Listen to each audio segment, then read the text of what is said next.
Joining me now is MSNBC contributor and editor-at-large for the 19th, Erin Haynes, and Nola Haynes, director for Women of Color Advancing Peace and Security. And she's also an international relations professor at Pepperdine University. No relation between these two ladies. They spell their last names very differently.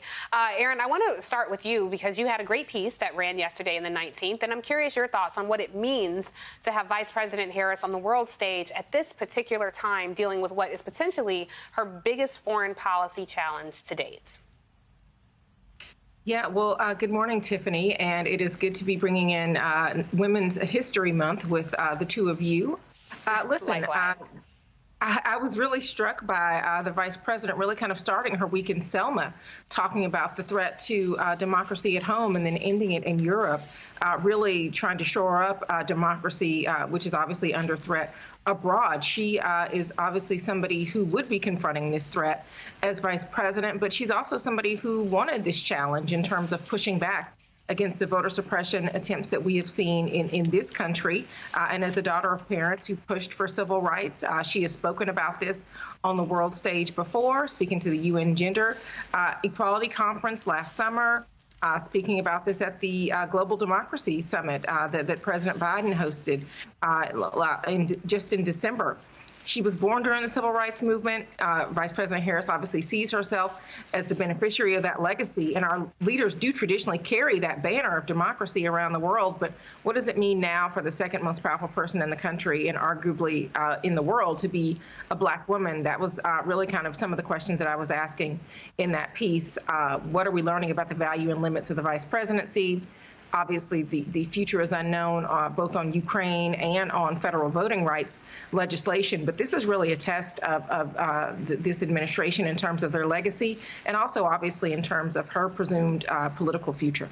Yeah, I completely agree, Erin, and I think it's such a great point that you make in your piece that she is bookended in these fights in democracy, on the global scale as well as domestically here as we see voting rights under attack. Nola, I want to bring you into the conversation because you're an expert on the politics of the Eastern Bloc. Do you think that the vice president delivered the right message on that stage, not just to our NATO allies, but to our enemies as well?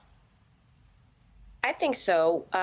Going back and looking at the transcript between her and the Polish president, I think that the commitments were very clear. I think she was strong. She was assertive. And let's not forget, this is the woman in the Senate who had Senator Shook, who had Bill Barr shook. Like, this woman is very capable. And reading some of these think pieces kind of infantilize her in a way, saying, is she up for it? Can she do it? Of course she's up for it. Of course she can do it. She won the vice presidency in a time in this country that is deeply, deeply, deeply divided. And so she's more than capable. And I think that she did the job that needed to be done. But most importantly, she shored up our relationship with our NATO partner. Yeah, and I think the three ladies that you see on this screen are definitely familiar with being underestimated by our counterparts a time or two. So certainly, I think it was great for people to see her on the world stage at this point. Erin, you and I talked a little bit about this. It's not lost on me that she spoke in Poland as some people on the border of Poland were not welcoming to people of African and South Asian descent. The vice president herself is of African and South Asian descent. She didn't address this in her remarks, and we don't know if she addressed it privately or not, but I'm just curious your thoughts on the irony of that situation to see her where, there is, documented evidence of rampant white supremacy in Poland. Curious your opinion there.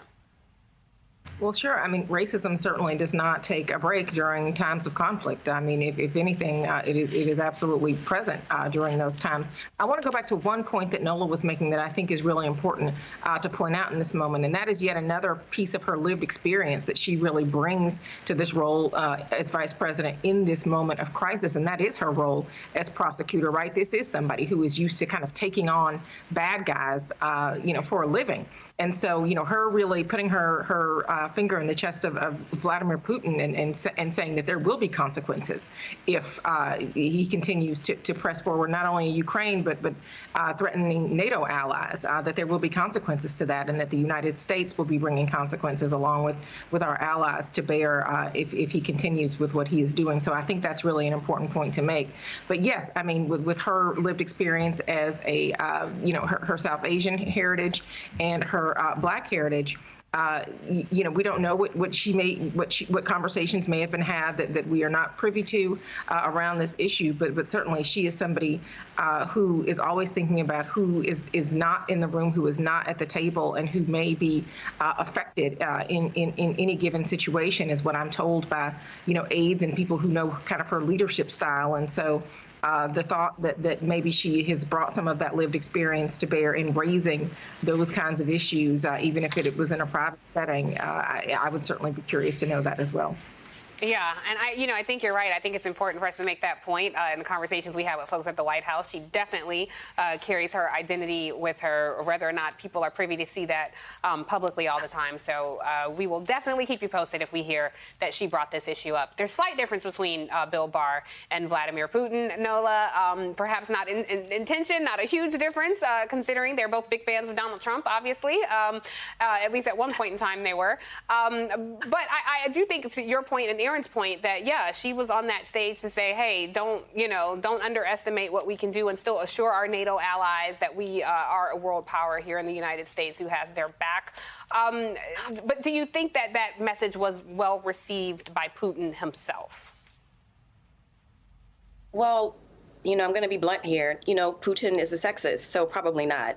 And on top of that, there is the race component. So taken together, the intersectionality of her race and her gender, he probably dismissed what she had to say. But in terms of what the goal was, to show the world that our relationship with Poland is intact, that we are still partners. And yes, there was that situation with the discrepancy between the MiG fighter jets. However, our relationship is strong. And not only is our relationship strong, but we're also making sure that we support Poland in receiving so many refugees. And one of the wonderful things that that came out in that exchange between the two of them was how Polish people are actually taking Ukrainians into their homes. And so I thought that was a very human thing to kind of talk about. So not only is she strong, is she representing the United States, but she also has the ability to kind of like bring out this human element, this humanity piece that is oftentimes missing